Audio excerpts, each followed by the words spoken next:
Доброе утро, дорогая республика. Телеканал Якутия-24 НВК Саха приветствует всех, кто сейчас уже в бодром состоянии, кто, возможно, только просыпается. С вами «Утро Якутии», и это я, Дарья Анкехова, и мой соведущий Павел Танин. Вот такие дела. Встречаем 13 августа, день недели, среда, ровно середина рабочей недели. И, наверное, самое время, если вы что-то еще запланировали масштабное на эту неделю, взять себя в руки и начать уже это делать, потому что в следующие 2 дня могут пролететь, как всегда, незаметно, и не успеешь оглянуться уже в выходные. Тем не менее, мы здесь для того, чтобы вас энергией зарядить на вот все то, что я вас только что озвучил, да, чтобы мы сегодня сделали все, что мы планировали. И в течение 50 с небольшим минут будем это все мы, естественно, делать, посылать вам лучи добра, уюта и радости. Мы не устаем напоминать о том, что мы работаем в прямом эфире. Если вы вдруг что-то пропустили или, возможно, захотите пересмотреть интервью с нашими гостями, возможно, какой-нибудь сюжет, то вы смело можете сделать это на нашем телеграм-канале. QR-код вы видите прямо сейчас на экране. Достаточно лишь отсканировать его и добавиться в нашу большую команду. Да, и в принципе просто в течение дня наблюдать за жизнью, что происходит, потому что дальше вот этих 50 минут что-то тоже доесть, и мы об этом, конечно, говорим. Ну а по традиции утром мы начинаем с чего? О том, что за окном происходит. В центральных районах температура воздуха на 6 часов утра была на отметке плюс 10 градусов. В заречной группе 12-21 выше 0. В южных 14-19 со знаком плюс. В Вилюйской группе 11-17, Нижнеленских 9-16. В западных до плюс 19. В Колымо-Индигирской группе улусов 6-14 градусов тепла, в Янских 5-10. На северо-западе ожидается до плюс 12. В Якутске температура воздуха на 6 часов утра была на отметке плюс 13 градусов. Атмосферное давление 747 миллиметров ртутного столба. Ветер северо-западный 4 метра в секунду. Сегодня днем пасмурно, ветер северо-западный 4 метра в секунду. Температура воздуха ожидается до плюс 15 градусов. Похолодало. Да, уже как будто бы осень пытается чуть пораньше прийти. Лето не успело прийти, опоздало в этом году. Осень хочет пораньше. Я не знаю, что-то мне подсказывает, что еще 18-20 где-то там впереди нас ждет. 18-20 это как будто бы уже и не 30. И не лето, да. Хотя бы не 23, не 25. Будем надеяться на лучшее, потому что все-таки календарно август это все-таки еще лето. Будем на это надеяться и посылать лучи надежды во Вселенную.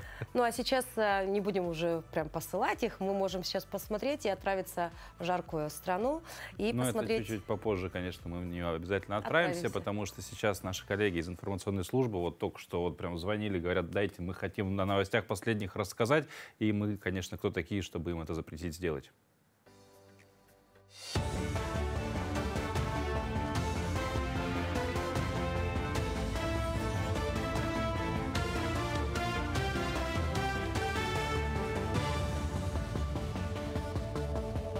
Доброе утро, Якутия. Последние новости к этому часу. Власти проведут комплексную трансформацию государственных онлайн-сервисов. Изменения затронут портал госуслуги. Разразненные услуги будут сгруппированы по жизненным ситуациям, что позволит получать их по принципу одного окна. Об этом рассказал зампред правительства Дмитрий Григоренко. По его словам, после обновления не придется искать каждую услугу отдельно. Они будут объединены в зависимости от конкретной ситуации. Выход на пенсию, открытие бизнеса, оформление документов при рождении ребенка и так далее. Центр «Мои документы» по Усть-Алданскому улусу открыл свои двери еще в 2014 году. С момента своего открытия офис стал надежным помощником для жителей района, качественно предоставляя государственные и муниципальные услуги. За годы работы зарегистрировано свыше 50 тысяч обращений. Помимо этого, коллектив офиса активно участвует в общественных мероприятиях района. А в 2023 году отделение Усть-Алданского района вместе с 4 офисами республики стало победителем конкурса «Лучший МФЦ России» в номинации «Лучшая региональная сеть». В октябре прошлого года нашему центру исполнилось 10 лет. Основной целью нашей работы является повышение качества предоставления государственных и муниципальных услуг за счет сокращения сроков, временных и финансовых затрат, а также обеспечения доступности информации по услугам и повышения комфортности процесса получения услуг. Также функционируют места самостоятельной работы, сектор пользовательского сопровождения. Это специально оборудованные рабочие места для граждан, которые желают оформить услуги через электронные сервисы и порталы.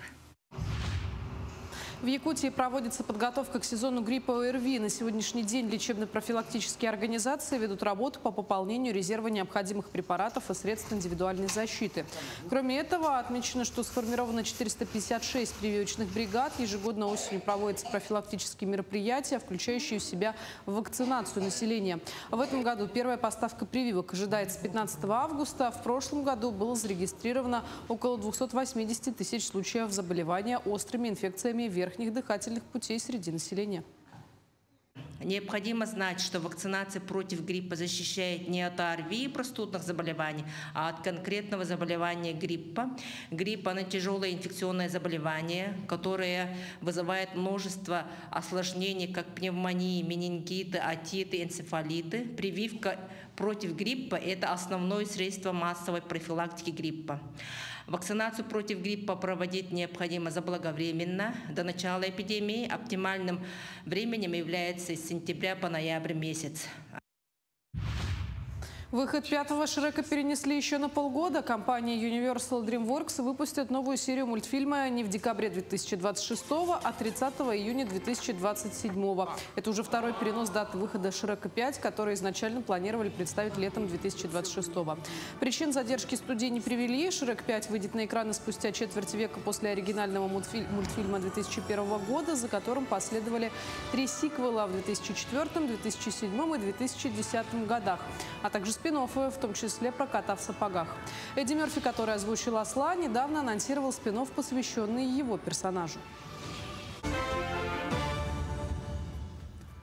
Ну, а мы вот готовы вернуться вновь в жаркую страну, о которой начали говорить, и поедем в Дубайск. Ну, в дубайском зоопарке там произошло настоящее чудо. Там обнаружили современных Тимона и Пумбу. На видео, которое буквально взорвало интернет, запечатлено трогательное взаимодействие суриката и бородавочника. Ролик, опубликованный в социальных сетях, за считанные дни набрал более 20 миллионов просмотров. Пользователи в восторге от необычной дружбы между такими непохожими животными. Многие отмечают, что эта пара – точная копия персонажей знаменитого мультфильма «Король лев». Ну, посмотри, один в один. Ну да, прям вот он сверху на нем сидит. Ну, все как и было, собственно, и в мультфильме, и в реальной жизни. В анимационном фильме современном, да, который был ремейк. Единственное, может быть, где-то там за кадром осталась вот эта знаменитая сцена, которая всех на слезу пробивает, когда бегущие буйволы и так далее. Ну, не будем о грустном, да, действительно, животные. Очередной пример вот этой дружбы животных. Я почему-то все время, когда такие новости вижу, вспоминаю, я забыл уже, как зовут, в Приморье, по-моему, или в Хабаровском крае были тигр и козел, которые очень сильно дружили. Были такие. Были. Но вообще такая удивительная дружба показывает нам, что даже дикие животные находят время для совместных игр и активности. А вот мы с вами порой забываем о важности движения в нашей жизни. Но каждый день у нас есть отличный повод это исправить. И, собственно, наш профессиональный инструктор подготовил для вас комплекс упражнений, которые помогут проснуться и зарядиться энергией на весь день. И помните, даже сурикат знает, что движение – это жизнь, так что давайте учиться у природы и начинать день с активности. Всем доброе утро! Меня зовут Виктория, я фитнес-инструктор. Сегодня я вам покажу упражнение с миофасциальным роликом. В первом упражнении мы проработаем шейно-воротниковую зону, так как у людей в основном сидячий образ жизни и чаще всего здесь происходит застой. Для этого мы принимаем исходное положение лежа на спине. Наш ролик располагаем под шейным отделом. Делаем вдох, и на выдохе потихонечку мы выполняем повороты влево, вдох, вправо. Чувствуем, как наш ролик массажирует шейный отдел. Потихонечку, без резких движений. Упражнение очень эффективное, улучшает приток крови к головному мозгу. Выполняем таких 15 поворотов.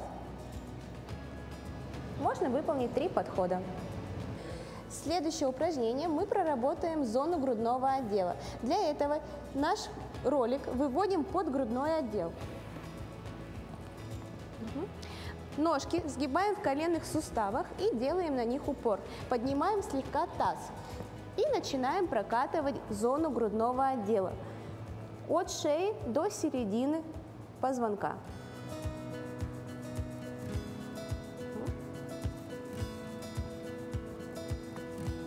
8 повторений будет достаточно. Еще 4, 3, 2.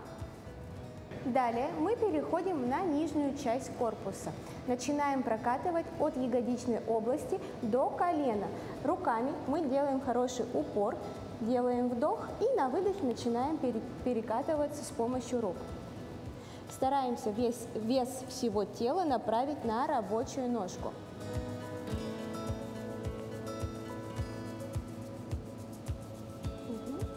Можно немножко добавить такие вращающие движения, то боком, то прям задней поверхностью прокрутить нашу ножку.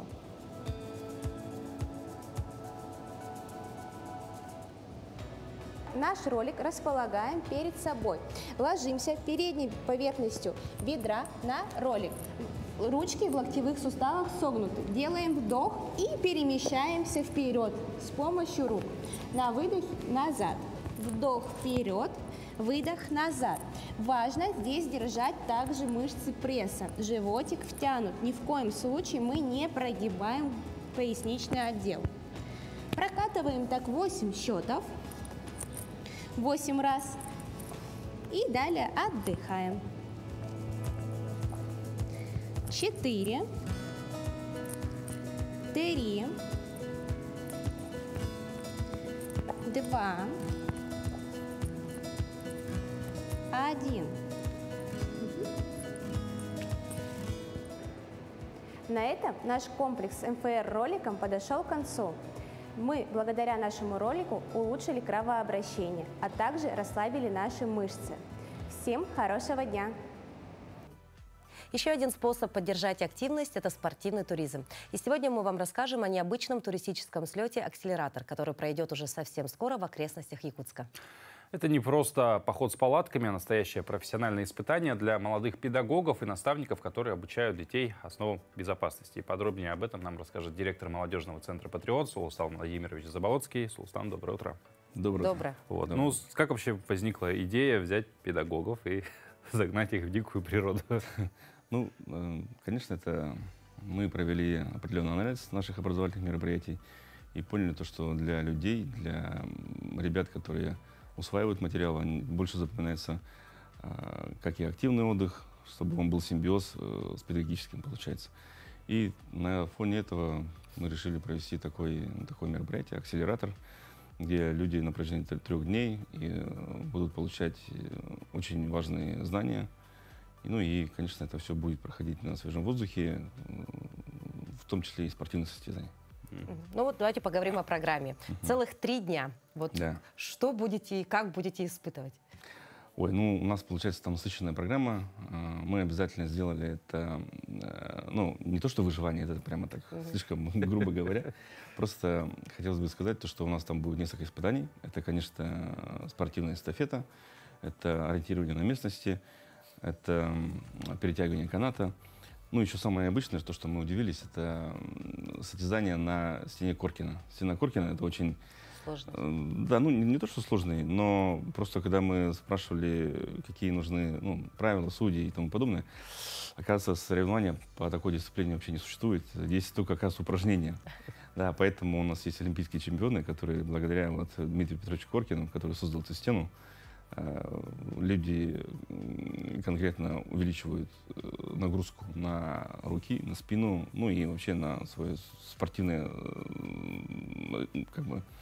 состояние, так скажем. Вот. Ну и также мы еще попросили ребят из Ассоциации ветеранов специальной военной операции, чтобы нам показали, как нужно собирать и разбирать автомат Калашникова АК-74М. Ну, естественно, не полная сборка. Я думаю, все равно для молодых педагогов будет это полезно.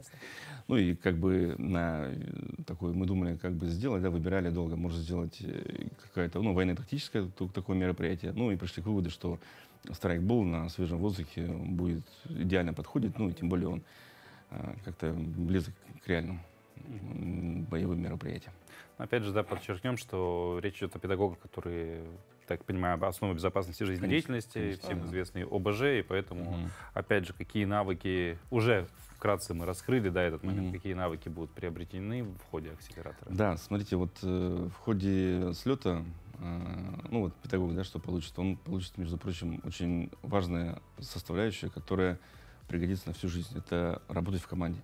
Это, я считаю, то, что именно вот работа вот, ну, не то, что в экстремальных ситуациях, но в таких мероприятиях, да, вот на свежем воздухе, там, и спортивные состязания, где есть и чувство первенства, где есть чувство ответственности, где есть чувство братства, если речь идет о очень каких-то ответственных ну, шагах и тому подобное, то это, конечно, работа в команде, это сделать так, чтобы ты был именно первым. И главное, то, что все-таки все навыки, полученные на слете, он спокойно может передать и школьникам спокойно. Вообще. Ну да, на личном опыте рассказать, что я делал так и так, это, мне кажется, лучший пример, да? Конечно. И, соответственно, дети будут стремиться к такому же. Ну, опять же, просто у себя это закрепляется лучше, когда Да. на практике это все про этого. Ну, а в целом вот слет называется акселератор, да? А что именно здесь ускоряется? Здесь ускоряется, конечно, это личностный рост. Потому что человек, который получает знания, ну, сидя в кабинете, естественно, конечно, получает образовательную практику и программу, но так как мы хотим это предложить для педагогов, это будет очень необычно, и я считаю, это запомнится. Там и мы сами будем принимать участие, как, ну, мне самому просто интересно, потом я обязательно посещу это мероприятие. Вот вы как организатор, да, и вообще при чьей поддержке этот проект существует? Да, ну, конечно, этот проект существует благодаря Министерству молодежной политики и социальным коммуникациям Республики Саха-Якутия и Молодежному центру «Патриот».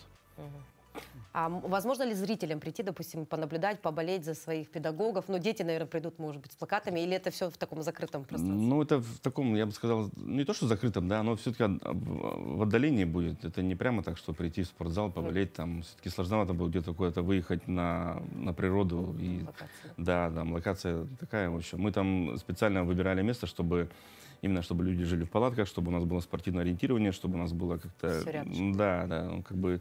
Не, если есть желание, то, конечно, приходите, То есть конечно. тут вопрос не могут ли, а смогут ли Да, смогут ли, зрители да. добраться туда.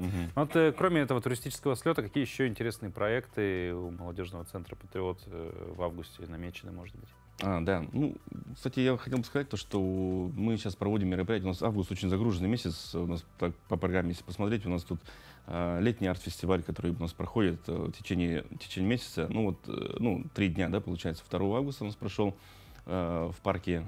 Также 9 августа у нас прошел в нашем молодежном на Орджоникидзе 10. И, получается, у нас будет еще 30 августа. Мы там рисуем огромные 2 мурала. Да, очень красивые картины, которые художники нам нарисуют. Вот, поэтому мы их так ждем. На самом деле, вот эти вот муралы, интересно будет, что получится. Также у нас еще будет, естественно, отмечать будем 22 августа День государственного флага. Ну, у нас он проходит как акция. Мы будем там раздавать и наши ленточки в виде российских флагов. У нас, в принципе, это всегда по традиции ежегодно. Вот. Ну, потом военно-тактическая тоже игра, это «Санган-взгляд». Там у нас, получается, молодые уже сотрудники силовых ведомств будут принимать участие в военно-спортивной эстафете. Вот, поэтому тоже очень необычное мероприятие. Мы, вы знаете, мы ориентируемся не только на определенных, на студентов, грубо говоря, да, но и на другую молодежь тоже, вот, и работающую и тому подобное, да. Ну и у нас тоже очень интересное мероприятие, это молодежный десант «За нас». Мы направляем ребят в разные уголки нашей республики, где они оказывают поддержку ветеранам, семьям участников специальной военной операции, там, помогают по хозяйству.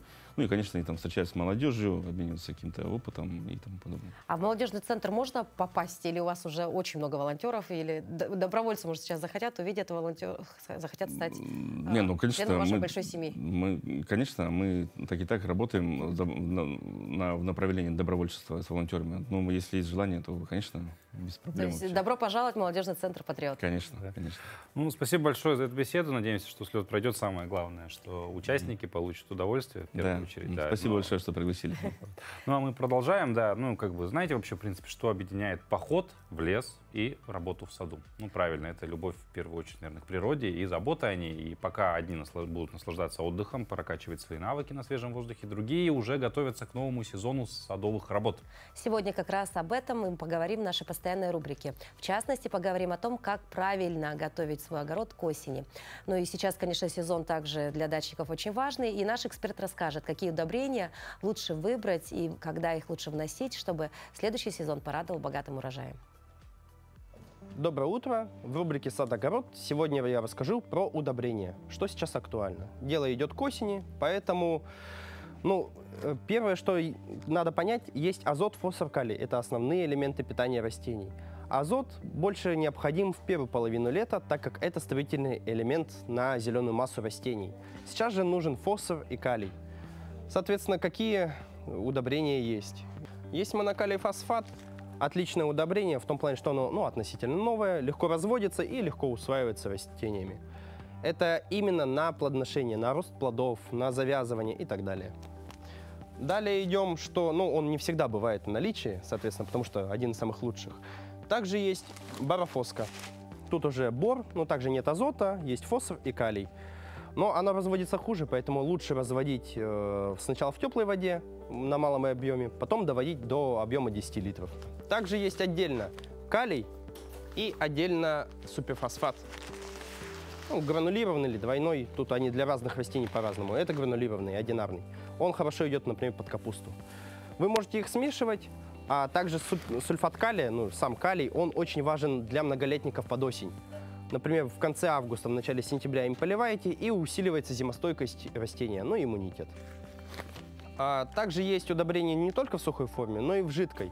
Можно использовать, конечно, разные, но надо сейчас, например, отдавать должное, что не только универсальные, но и с повышенным содержанием фосфора и калия можно выбирать.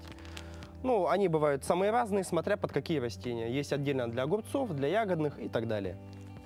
Также немаловажно применять бактериологические удобрения. Что это значит? Это, М-препараты, эффективные микроорганизмы. Неважно какие. Дело в том, что эти бактерии помогают быстрее разлагать те же самые удобрения в сухой или в жидкой форме, неважно. Потому что у нас из-за условий, таких холодных, у нас мало бактерий, и их надо вносить каждый год, потому что они, по большому счету, почти все, перемерзают. Есть, конечно, остаются, но они намного меньше, медленнее перерабатывают все, что есть. Следующее, что надо учесть в работе с почвой, это кислотность почвы. Высокая кислотность почвы или низкая кислотность почвы – это нехорошо. Нужна нейтральная реакция около 7 pH. Соответственно, если кислая почва, то это можно определить, во-первых, то, что есть определенные растения. Мокрица не всегда, но вот хвощ почти всегда свидетельствует о том, что почва кислая, закисленная. Соответственно, какие-то удобрения перерабатываются, какие нет. И какие-то растениям хорошо, каким-то нет. Но в основном кислая почва – это всегда не очень. Также для этого вносят доломитовую муку, пушонку и так далее. Они бывают разные раскислители. Дело в том, что пушонку, она обжигает корни, поэтому вносят ее под перекопку только осенью. А доломитовую муку можно и осенью, и весной. Они не только раскисляют почву, но и вносят также кальций. Кальций необходим всем растениям, но каким-то больше. Например, чтобы у вас не было вершинной гнили на томатах, вносят как раз-таки кальций. Доломитовую муку вносят раз в 5 лет. Довольно-таки удобно, по крайней мере. На этом у меня все. До скорых встреч. А теперь перенесемся в сердце нашего города и поговорим об одной из его значимых улиц. Улица Оржакова – это не просто дорога на карте Якутска. Это память о человеке, который внес огромный вклад в становление нашей республики. История улицы началась в 1957 году, когда бывший Пионерский переулок получил новое имя. Сегодня улица Оржакова – это часть живого наследия, которое связывает прошлое и настоящее нашей столицы. Приветствую, дорогой зритель! Сегодня я бы хотела рассказать тебе о улице имени Степана Максимовича Оржакова. Он известен как якутский, советский, государственный, политический и хозяйственный деятель. Он способствовал установке советской власти в Якутии, разгрому контрреволюционных отрядов, а также являлся одним из помощников Якутии в становлении автономной республики.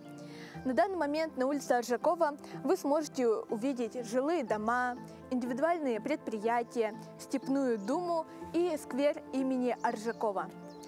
Так как улица располагается в старой части города, можно предположить, что существует она довольно-таки давно. Еще в 1957 году она была известна как Пионерский переулок.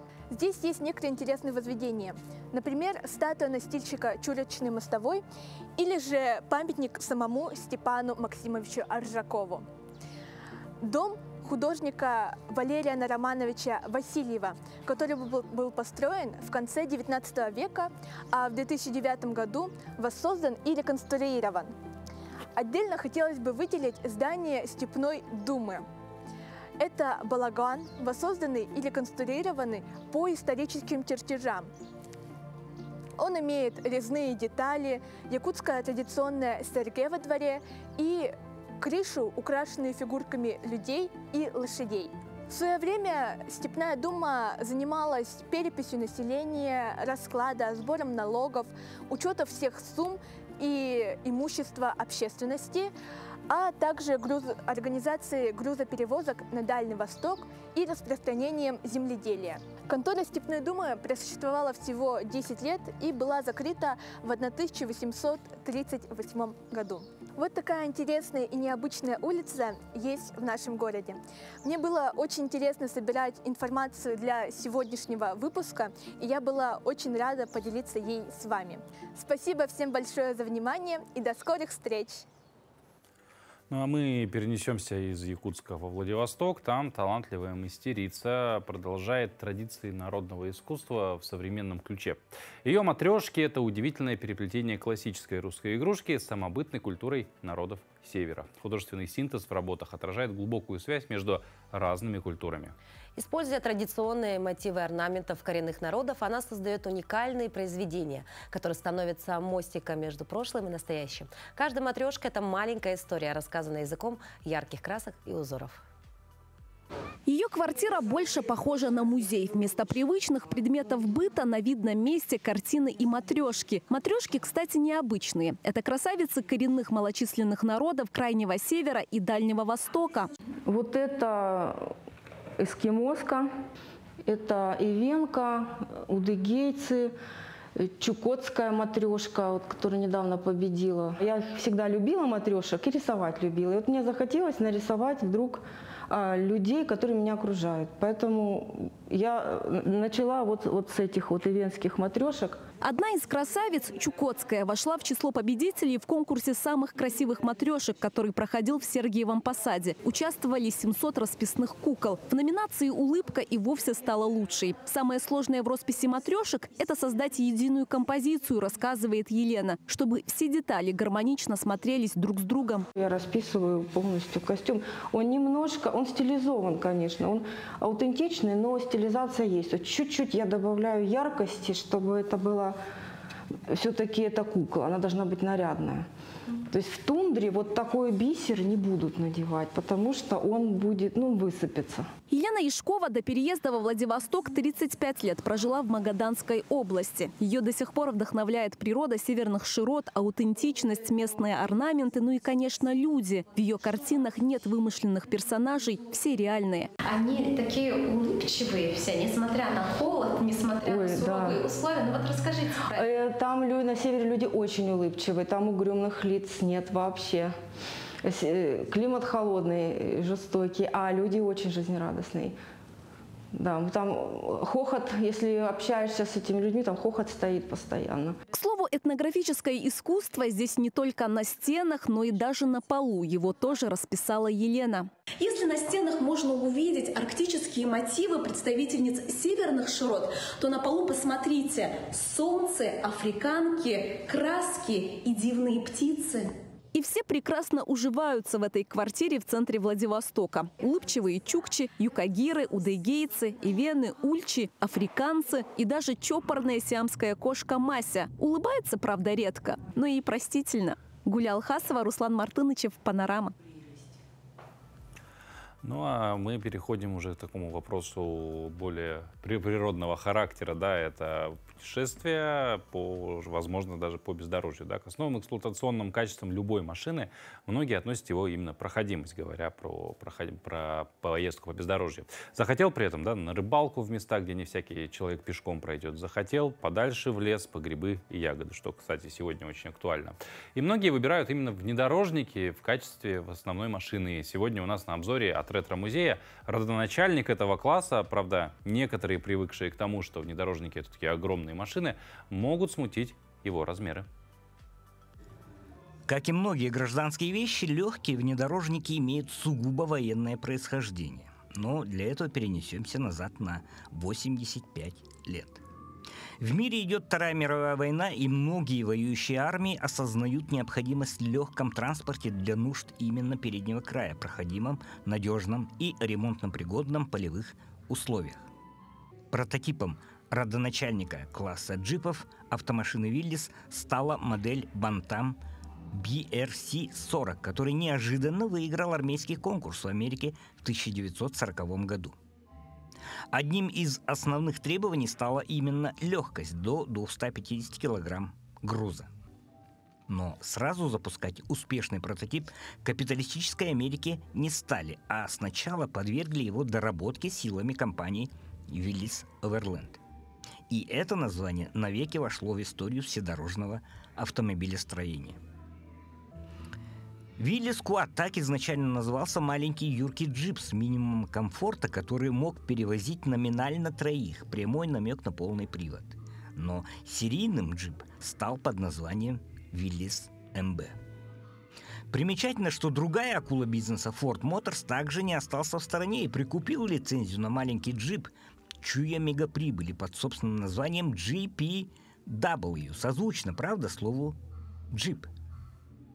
Размеры Willys и правда были очень скромные, чуть более 3 метров в длину, 1,60 м в ширину, зато внушительный даже по современным меркам клиренс 22 сантиметра.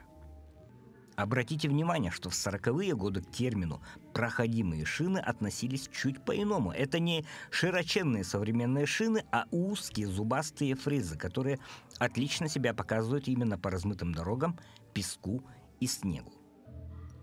Трудяга Willys отметился на всех фронтах Второй мировой войны, в том числе и в Красной армии, куда поставлялся с 1942 по 1945 год огромных количествах. И именно Willys стал примером для подражания сугубо отечественных наработок. Но об этом в наших следующих выпусках.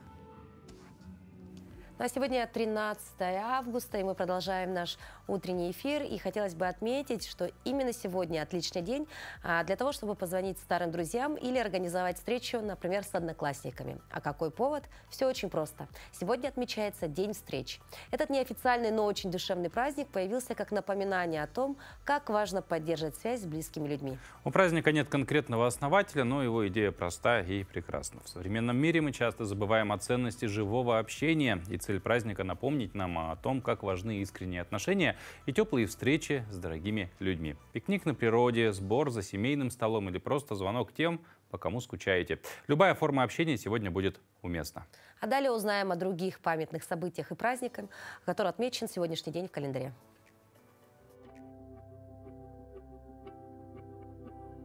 На календаре 13 августа – Международный день левшей. По народному календарю – Евдокимов день. На Руси у этого дня было особенное значение. Православные отмечали Евдокимово заговение перед Успенским постом. Впрочем, сам пост не считался голодным, поскольку приходился на лето, и выбор блюд, которые можно было вкушать, радовал разнообразием. Люди ели новый хлеб, свежие овощи, многочисленные плоды и ягоды. Это день в истории. 1624. Кардинал Ришелье назначен первым министром Франции. 1822.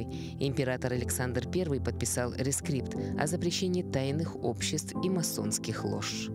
1928. В Лондоне в эфир вышла первая в мире цветная телепередача. 1961. Начато сооружение Берлинской стены. В этот день родились 1773. Юрий Лисянский, русский мореплаватель и путешественник. 1829. Иван Сеченов, русский физиолог, создатель физиологической школы. 1907. Тамара Макарова, советская актриса, педагог, народная артистка СССР. 1912. Сальвадор Лурия, американский микробиолог итальянского происхождения, нобелевский лауреат. 1954. Галина Данчикова, государственный и политический деятель, заслуженный работник Народного хозяйства Республики Саха-Якутия, отличник Государственной гражданской службы Республики Саха-Якутия. Именины сегодня отмечают Анна, Антон, Арсений, Василий, Вениамин, Владимир, Георгий, Евдоким, Елизавета, Иосиф, Константин, Николай, Сергей, Степан и Юрий. Ну вот, кстати говоря, про праздники. Знаешь ли ты, Паша, что многие якутские праздники и обряды получили свои названия благодаря уникальной системе гласных звуков якутского языка? Нет, не знаю, в принципе. Но ты вообще, как бы, наверное, как бы не связывал. Да, такое. и гласных звуков-то, наверное, не знаешь, да, в якутском языке? Ну, как бы, ну, честно говоря, откровение, да нет, я несколько раз пытался прям изучать, и причем самостоятельно, но мне почему-то не дается. Я еще не оставляю эту надежду, правда, времени на ее реализацию все меньше и меньше с каждым разом становится. Тем не менее, мне кажется, в один прекрасный день ты это осилишь. Вы меня не увидите в «Утро Якутии», вы включите наших коллег да. НВК «Саха» в это же время. Было бы здорово. И я буду вещать там на якутском языке. Ну а в целом эта же система делает якутский язык одним из самых мелодичных языков тюркской группы. И сегодня мы постараемся погрузиться в удивительный мир якутской фонетики и разберемся, какие именно гласные звуки формируют красоту и мелодичность. Аламай күнінен күнді дағыттыр. Әхеги сахатылын үйретер тәттік берini көрәғыт. Только что вы услышали якутскую речь и наверняка заметили ее особенность. Аня, как тебе кажется, как воспринимается якутский язык на слух? Я думаю, что он певучий. Интересно, а почему он так воспринимается? Как ты думаешь? Наверное, потому что там очень много гласных звуков. Верно. В якутском языке наряду с краткими гласными присутствуют долгие гласные и дифтонги. Давайте вспомним их и повторим. Сначала краткий звук, потом долгий. А. И.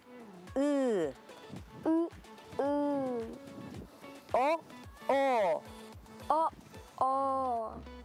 У.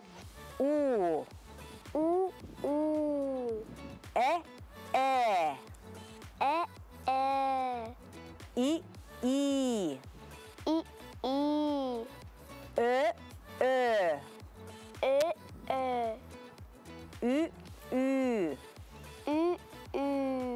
Тут важно помнить, что краткость и долгота гласных звуков в якутском языке могут повлиять на значение слов.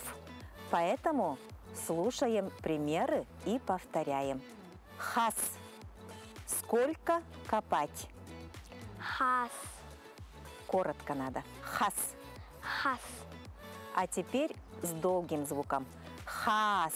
Бровь или гусь? Хас. Быс. Режь. Быс. Коротко надо. Быс. Быс. Ага. Теперь с долгим звуком. Быс. Занавес. Быс. Угу. Кус. Утка. Кус. Кус. Обнимай. Кус. Ись. Ись. Живот или пей? Ись. Шитье. Ись. Угу. Üs. 3. Üs. Теперь с долгим звуком. Üs. Рысь. Üs. Вот так краткость и долгота гласных звуков может влиять на значение слов. Итак, мы повторили гласные звуки якутского языка. Хочу отметить, что знание якутского языка благотворно влияет на изучение других иностранных слов. Керсех хадери. Керсех хадери. Доброе утро всем, кто, возможно, только-только просыпается. И вот как раз-таки такая очень сейчас будет полезная информация, с которой можно проснуться и о чем-то подумать. И призадуматься скорее. Да. Вообще, знаете ли вы, что сердце – настоящий трудовой чемпион нашего организма? Этот уникальный и удивительный орган, не зная отдыха, неустанно перекачивает тонны крови, обеспечивая каждую клеточку нашего тела кислородом и питательными веществами. И сегодня мы поговорим о том, как поддержать работу нашего главного моторчика и сохранить здоровье сердечно-сосудистой системы. И в этом нам поможет Анжелика Винокурова, врач-кардиолог Республиканского центра общественного здоровья и медицинской профилактики. Доброе утро. Вот. Ну, в каком возрасте вообще имеет смысл, скажем так, беспокоиться о своем сердце? Как бы чем раньше, тем лучше? Или все-таки есть какая-то отправная точка, когда уже надо проснуться? Так, с сегодняшнего дня мы начинаем беречь наш мотор. Ну, вообще хочется сказать, что о сердце нужно заботиться в любом возрасте. И хочется отметить, что с возраста где-то 40 лет, конечно, стоит быть внимательнее к своему организму и проходить постоянное ежегодное обследование. Для того, чтобы заботиться о сердце, необходимо, конечно же, вести профилактику. Да, профилактику сердечно-сосудистых заболеваний. И основные моменты – это, конечно же, ведение здорового образа жизни. Это отказ от курения, употребления алкоголя, сохранение физической активности, правильное питание. Ну, вроде бы такие простые вещи, да, но зачастую именно они являются лучшей профилактикой, да. Ну, а вообще, какие симптомы могут все-таки указывать на проблемы? Вот, допустим, первые звоночки. Ну, первые звоночки, значит, сердце, оно дает о себе знать, довольно-таки специфично, да, то есть если вы обратили внимание на то, что физические нагрузки даются уже как-то не так, как раньше, да, то есть появилась, может быть, одышка, какая-то выраженная усталость, утомляемость, боли возникают, нехватка воздуха, то это уже однозначно повод обратиться к врачу. То есть вот это, когда сердце закололо, ждать только этот момент, когда в этом районе что-то болит, это не самый главный, да, такой показатель. Какие еще, может быть, есть там, признаки неправильной работы, может быть, сердце, может быть, там в какую-то конечность отдает что-то куда-то? Ну, смотрите, то есть действительно есть такие симптомы, и их очень важно дифференцировать, да? То есть боли могут возникать в грудной клетке, они могут, как сказать, отдавать и в левую сторону, и в правую, и в верхние конечности, да. То есть могут отдавать в спину, могут отдавать в шею, иногда даже в нижнюю челюсть. И если вы замечаете четкую связь именно с физической нагрузкой, да, то есть с возрастанием физической нагрузки, это уже точно нужно обратить внимание на сердце. То есть, резюмируем, да, если мы занимаемся физической нагрузкой и где-то начинает куда-то что-то давать в какую-то конечность, это явно связано с сердцем. Ну а какие анализы и исследования считаются обязательными для оценки состояния сердечно-сосудистой системы? Обязательным, конечно, является регистрация электрокардиограммы. То есть она позволяет оценить состояние сердца, то есть увидеть нарушение ритма, если они есть, нарушение проведения импульса, а также нарушение питания сердечной стенки. Кроме того, для того, чтобы дать первичную оценку состояния здоровья, необходимо провести контроль уровня сахара и холестерина. А также самым важным инструментом диагностики, конечно, являются жалобы пациента. То есть грамотно собранный анамнез, да? Да, как это конечно. правильно называется. Вот. Ну а в целом расскажите про работу республиканского центра. Какие вообще изменения произошли в части общественного здоровья, медицинской профилактики, именно работы центра? То есть с мая 2025 года наш центр, он работает по новой программе федеральной «Здоровье для каждого». И, соответственно, сейчас мы работаем с пациентами, которые имеют факторы риска возникновения хронических неинфекционных заболеваний. Вся наша работа, она направлена на диагностику и раннее выявление хронических неинфекционных заболеваний и факторов риска их возникновения, таких как, например, артериальная гипертензия, то есть повышенное артериальное давление, повышенный уровень сахара или холестерина. Но, как я знаю, если я не ошибаюсь, ранее к вам можно было попасть лишь по направлению своего врача, да, терапевта. Сейчас можно к вам попасть, допустим, просто по собственному желанию, да? Да, сейчас также можно попасть и по направлению от врача по результатам диспансеризации, а также по результатам профилактических медицинских осмотров.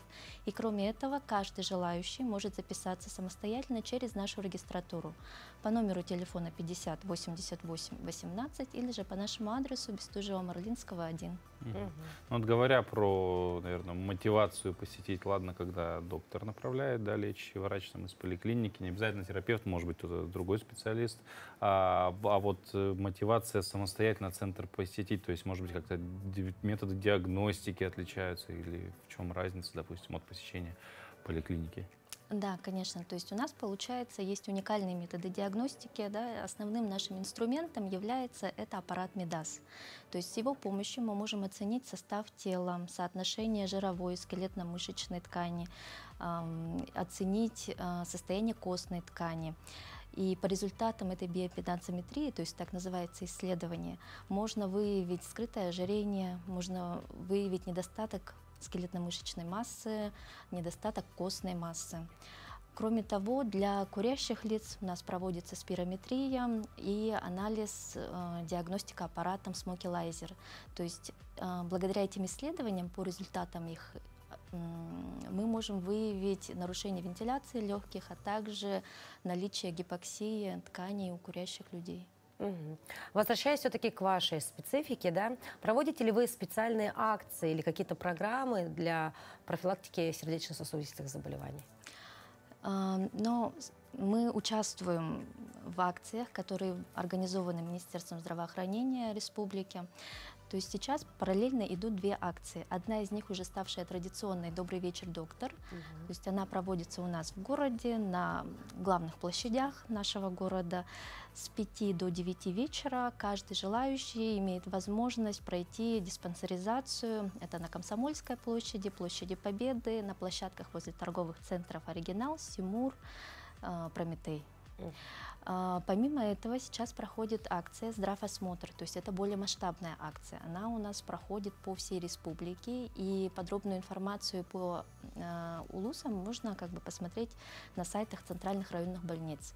У нас в городе эта акция проходит в парке культуры и отдыха, в лесной библиотеке. И по понедельникам с 2 до 8 мы принимаем в ней участие. Вот так. То есть, дорогие телезрители, возьмите на заметку, лучше прийти заранее, позаботиться о себе, тем более сейчас эти акции у нас активны.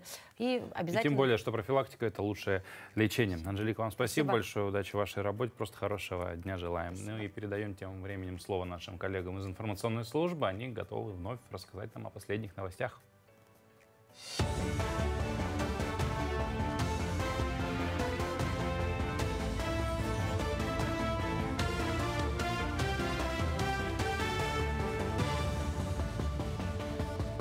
Мы продолжаем освещать самые заметные события. Доброе утро. Помощь якутянам, бойцам специальной военной операции стала одной из центральных тем планерного совещания Айсена Николаева. Глава Якутии вернулся из командировки в ДНР. На линии боевого соприкосновения он встретился с военнослужащими из Якутии, провел работу опорного пункта, а также лично ознакомился с ходом восстановительных работ в подшефном Докучаевске. На Донбассе благодарят за ту помощь, которую оказывает Якутия. Слова благодарности звучат и от наших бойцов. Правительству республики важно продолжать этот процесс, постоянно его совершенствовать, снабжая защитников Отечества всем необходимым, отметил Айсен Николаев. В преддверии нового учебного года в столице республики активно продолжаются работы по подготовке образовательных учреждений. В этом году в рамках национального проекта «Молодежь и дети» в Якутске проводится капитальный ремонт в 2 школах. В частности, в Сахакорейской выполняются финальные штрихи, готовность объекта составляет 90%. Здесь полностью заменены оконные блоки, отштукатурены и покрашены стены, модернизирована система водоснабжения, канализации, отопления. Работники приступили к установке дверей, параллельно идет сборка новой мебели. Подрядчик нам обещает до 1 сентября завершить работу, и как запланировано по контракту. Но в целом у нас вот 24-25 год запланировано капремонт 14 объектов, из них 10 школ, 2 детских садика и 2 объекта – это среднее профессиональное образования. Программа в целом работает с 2022 года, и в целом по всей республике отремонтировано больше 102 объектов и профинансировано около 7 миллиардов рублей. Аналитики узнали, что российская молодежь уходит в рабочие профессии. Ими интересуется каждый 4-й соискатель без опыта. Аналитики считают, что зумеры выбирают профессии, где можно быстро начать работать без долгого обучения. С начала года треть всех резюме были от кандидатов без опыта. Таких граждан особенно интересует работа трактористами, сортировщиками и продавцами-кассирами. Отмечается, что соискатели с опытом в пару лет ищут работу водителем, а работники со стажем более 3 лет сейчас интересуются работой операторами производственной линии. В России прогнозируется переизбыток кваса. По данным Национального рейтингового агентства, в этом году производство напитка может вырасти на 11% и достичь 1 миллиарда литров. Причем последние 8 лет выпуск кваса уже вырос более чем на треть. Аналитики отмечают, что спрос на обычный квас остается стабильным, а популярность крафтового растет. Люди чаще выбирают квас вместо сладких газировок, однако в этом году продажи оказались ниже ожиданий. Причиной стали прохладная погода летом и рост акцизов. Многие производители готовились к жаркому лету и начали увеличивать выпуск еще весной. Ну а с приближением осени пчеловоды по всей Якутии готовятся к сбору золотого урожая пчелиного меда. Марат Заляла занимается пчеловодством уже более 10 лет. В его распоряжении 4 пасеки в Амгинском, Горном, Мегино-Кангаласском районах, а также в пригороде Якутска. Всего это 150 ульев. Пчеловод отмечает, что в среднем за лето с одного пчелиного домика он получает около 30 килограммов меда. Труд Марата принес свои плоды. Его мед в феврале этого года занял 2-е место по России в номинации «Натуральный мед». Тем не менее, основной его целью является селекция вида пчел, которые в дальнейшем станут устойчивыми к местному суровому климату. Если мы сможем из года в год вот эти хозяйственно полезные признаки передавать и распространять вот эту генетику среди всех пчеловодов, то мы сможем сделать пчеловодство полноценной отрасль сельского хозяйства, которая сможет давать очень полезные продукты, которые будут улучшать жизнь людей, да, особенно в течение нашей длинной зимы. Потому что мед — это не только продукт питания, это в том числе лекарство для поддержания здоровья. На этом пока все. Эфир телеканала продолжит программа «Утро Якутии». Оставайтесь с нами. Вот таким было утро этой среды. Мы не прощаемся. Увидимся завтра в четверг в 7:00 на телеканалах Якутия-24 НВК Саха. Да, и будем встречать утро того четверга, того, который завтра. А сегодня среда, она еще только начинается. Поэтому удачи вам, пусть все будет хорошо. Завтра увидимся. До встречи.